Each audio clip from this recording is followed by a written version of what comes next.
যশোরের শামস উল হুদা ফুটবল একাডেমিতে শুরু হয়েছে এএফসি গ্রাসরুটস ফুটবল দিবস এবং বিশ্ব ফুটবল সপ্তাহ 2025 আয়োজনে উপস্থিত রয়েছেন বাংলাদেশ ফুটবল ফেডারেশনের সভাপতি তাবিথ আওয়াল ও আর্জেন্টিনার রাষ্ট্রদূত মার্সেলো কার্লোস সিসা। আরও জানাতে যুক্ত হচ্ছেন সহকর্মী সালাউদ্দিন সাগর।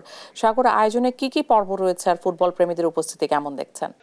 ধন্যবাদ ইশিকা আপনাকে।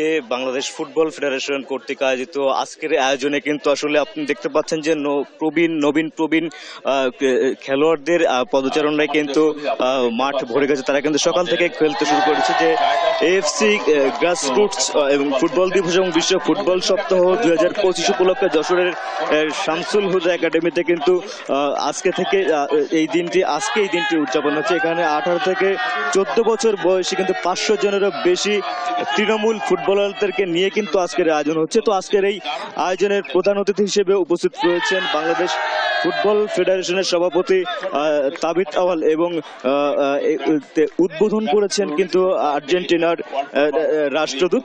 কিছুক্ষণ আগেই সকাল 11টার দিকে কিন্তু তিনি আসলে এখানে এসে উদ্বোধন করেছেন।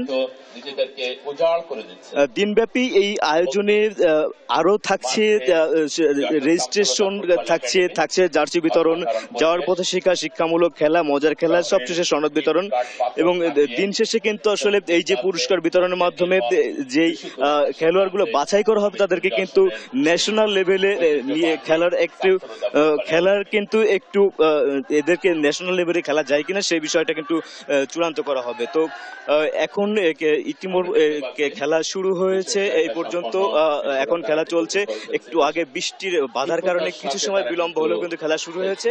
তো আমরা আছি এখানে, আমরা সবসময় এর পরবর্তী আপডেট আমরা পরে জানিয়ে দেবো। ইশিকা, এই ছিল এখনকার পর্যন্ত আমার কাছে সর্বশেষ।